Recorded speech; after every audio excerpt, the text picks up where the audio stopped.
گوڑ شہر کے لشکر نے اپنی طرف سے بہترین کوشش کی کہ خواص خان اور جلال خان کو فصیل سے نیچے اترنے پر مجبور کر دیں، لیکن ان کی ہر کوشش ناکام ہوئی۔ خواص خان نے حملہ آور ہوتے ہوئے ایک خونی انقلاب برپا کر دیا۔ اس کے تیز حملوں کے سامنے جب شہر کے محافظ پسپا ہوئے تو پشت کی جانب سے جلال خان نے ان کا قتل عام شروع کر دیا۔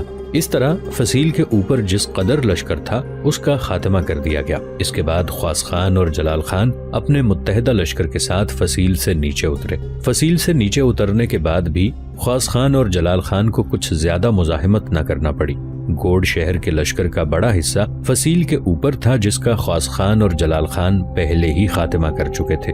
اب جو شہر کے اندر لشکر تھا اس کے ساتھ تھوڑی دیر کی مڈ بھیڑ ہوئی، اور اسی مڈ بھیڑ میں خواص خان اور جلال خان نے شہر کے اندر موجود سارے محافظ دستوں کا صفایا کر کے رکھ دیا۔ اس طرح جس وقت مشرق سے اگلے روز کا سورج طلوع ہوا، خواص خان نے گوڑ شہر پر قبضہ کر لیا تھا۔ خواص خان کی طرف سے گوڑ شہر کی فتح ایک عظیم فتح تھی، جسے اس نے اپنے ارادوں، اپنے عزم کے مطابق راتوں رات فتح کر لیا تھا۔ پھر اس نے سورج طلوع ہونے کے بعد سارے شہر کا ایک چکر لگایا اور اس کے بعد گوڑ شہر کے نظم و نسق میں مصروف ہو گیا تھا۔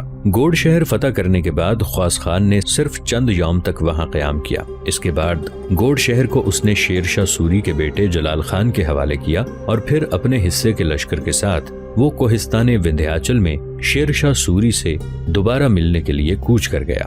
بنگال میں جہاں خواص خان نے بہترین کامیابی حاصل کی تھی، وہاں شیر شاہ سوری بھی بیکار نہیں بیٹھا تھا۔ خواص خان کو بنگال کی طرف روانہ کرنے کے بعد شیر شاہ سوری کے سامنے جو سب سے بڑا اور اہم مسئلہ تھا وہ یہ کہ وہ اپنے خزانے اور بیوی بچوں کو کسی محفوظ جگہ منتقل کر دے۔ ان دنوں شیر شاہ سوری نے اپنے خزانے، اپنے بیوی بچوں اور کچھ سامان جنگ کو بھارکھنڈ کے علاقے میں رکھا ہوا تھا، پر یہ قلعہ چھوٹا سا تھا، اور اس کے علاوہ شیر شاہ سوری کو یہ بھی خبریں پہنچ رہی تھیں کہ چنار پر قبضہ کرنے کے بعد ہمایوں بھارکھنڈ پر حملہ آور ہونے کے متعلق سوچ رہا ہے۔ بھارکھنڈ کے علاوہ شیر شاہ سوری کے پاس ایک اور قلعہ بھی تھا جس کا نام شیر گڑھ تھا، جو روہتاس سے شمال کی جانب اور سہسرام سے 20 میل جنوب مغرب میں واقع تھا۔ یہ قلعہ بھی طویل محاصرے کے لیے موزوں نہیں تھا۔ چھوٹا ہونے کے ساتھ ساتھ اس کے اندر رسد اور خوراک کا مہیا کیا جانا بھی کافی حد تک مشکل تھا۔ شیر شاہ سوری کو چونکہ برابر ہمایوں کی طرف سے بھارکھنڈ پر حملہ آور ہونے کا خطرہ تھا، لہٰذا اس نے مستورات، خزانوں اور بچوں کو بھارکھنڈ کے قلعے سے باہر نکالنے کا کام شروع کر دیا۔ اس نے یہ کام اس طریقے سے کیا کہ مغلوں کی نظر میں یہ بات نہ آ سکے۔ اس کام کے لیے اس نے ان ناقابل عبور گھاٹیوں کا سہارا لیا جو دریائے کرم ناسا اور دریائے وسون کے درمیان واقع ہیں۔ اسی کے ساتھ ساتھ اس نے روہتاس کے راجہ ہرکرشن پر حملہ آور ہو کر اس سے روہتاس حاصل کرنے کا بھی تہیہ کر لیا تھا، اس لیے کہ روہتاس بہت بڑا قلعہ تھا جہاں محصور ہو کر بوقت ضرورت شیر شاہ سوری ہمایوں کا مقابلہ کر سکتا تھا۔ روہتاس نام کا قلعہ بہار کے ضلع شاہ آباد میں واقع تھا۔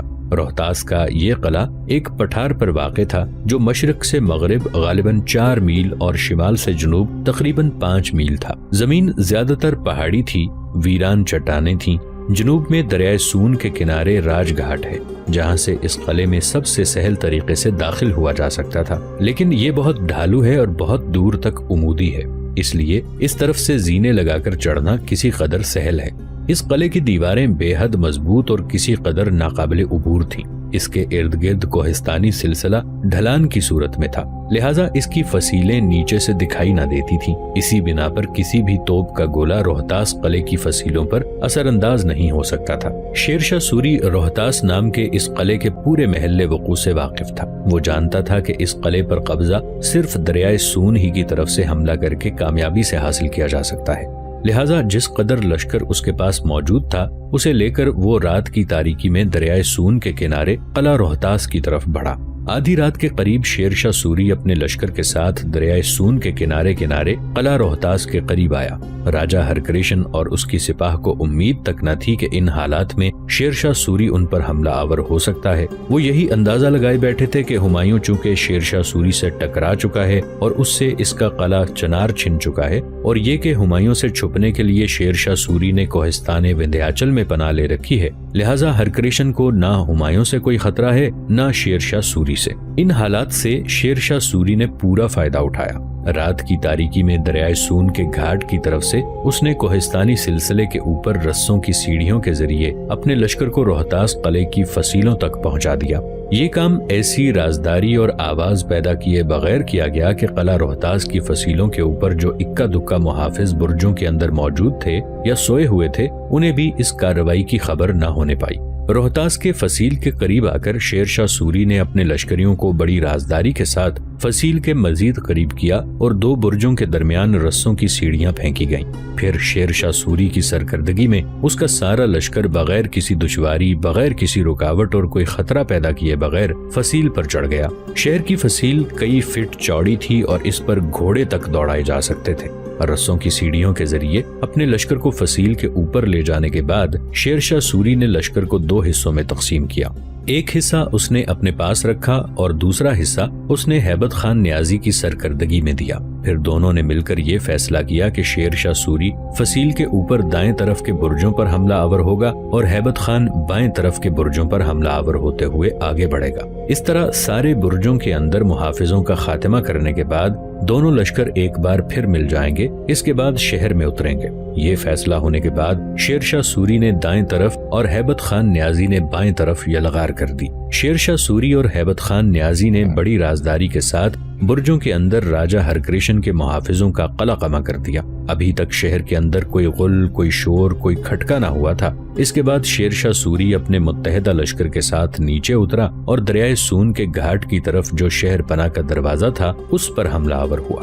شہر کے پاس دروازے کے محافظوں کو ختم کرنے کے بعد شیر شاہ سوری نے شہر کا دروازہ کھول دیا اور اس دروازے پر اس نے قبضہ کر لیا۔ اس وقت تک شہر کے اندر موجود راجہ ہرکرشن کے لشکر کو خبر ہو گئی تھی کہ کوئی قلعے پر حملہ آور ہو چکا تھا، لیکن اب دیر ہو چکی تھی، اس لیے کہ فصیل کے اوپر جس قدر لشکر تھا اس کا شیر شاہ سوری خاتمہ کر چکا تھا۔ اب شیر شاہ سوری نے دریائے سون والے گھاٹ کے دروازے پر قبضہ کرنے کے بعد اپنی حالت کو مزید مستحکم اور مضبوط بنا لیا تھا۔ اتنی دیر تک روہتاس کا راجہ ہرکرشن اپنے لشکر کی کمانداری کرتے ہوئے بڑی تیزی سے اس دروازے کی طرف بڑھا تھا جس دروازے پر شیر شاہ سوری نے قبضہ کر لیا تھا۔ شیر شاہ سوری کو جب راجہ ہرکرشن کی آمد کی اطلاع ہوئی تو اس نے ایک بار پھر اپنے لشکر کو 2 حصوں میں تقسیم کیا۔ ایک حصہ اپنے پاس رکھا، دوسرا ہیبت خان نیازی کی سرکردگی میں دیا اور ہیبت خان نیازی اور اس کے حصے کے لشکر کو اس نے دروازے کے دائیں جانب فصیل کی اوٹ میں بٹھا کر رکھ دیا۔ ہیبت خان نیازی کو شیر شاہ سوری نے حکم دیا تھا کہ جب وہ راجہ ہرکرشن سے ٹکرائے تو ہیبت خان نیازی بھی اپنے حصے کے لشکر کے ساتھ راجہ ہرکرشن کے لشکر کی پشت پر یا پہلو پر حملہ کرتے تاکہ جنگ زیادہ طول نہ پکڑے اور آسانی سے راجہ ہرکرشن کو شکست دی جا سکے۔ یہ فیصلہ کرنے کے بعد شیر شاہ سوری اپنے حصے کے لشکر کے ساتھ دریائے سون کے گھاٹ کی طرف کھلنے والے روہتاس کے دروازے کے قریب ہی رہا، جبکہ ہیبت خان نیازی کو اس نے اپنے دائیں جانب فصیل کی طرف بھیج دیا۔ وہاں جا کر ہیبت خان گھات میں بیٹھ گیا۔ اتنی دیر تک راجہ ہرکرشن شہر کے اس دروازے کے قریب ہوا تھا۔ قبل اس کے کہ راجہ ہرکرشن خود آگے بڑھ کر شیر شاہ سوری پر حملہ آور ہوتا، شیر شاہ سوری اپنے لشکریوں کا حوصلہ بلند رکھنے کے لیے خود آگے بڑھا۔ پھر وہ روز و شب کی مشقتوں میں آگ کی لو کے زہر، وقت کے ساگر کی تہ میں اٹھتے آتش فشانوں کی حدت اور عرصہ پاتال میں گم فرقتوں کی دھوپ کی طرح راجہ ہرکرشن اور اس کے لشکر پر حملہ آور ہوا۔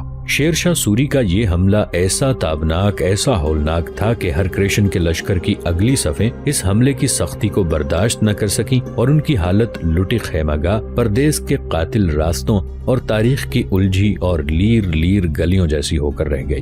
شیر شاہ سوری راجہ ہرکرشن کے لشکر کی اگلی صفوں سے ٹکراتے ہوئے ان کی حالت کو بری طرح پامال اور ذلیل کر رہا تھا۔ عین اسی وقت شہر کی فصیلوں کی سایوں کی گھات سے ہیبت خان نیازی اپنے حصے کے لشکر کے ساتھ نکلا اور راجہ ہرکرشن کے لشکر کے ایک پہلو پر اس نے تلخی تعبیر، نفرت کی یلغار اور بپھری موجوں کے بگولوں کی طرح حملہ کر دیا۔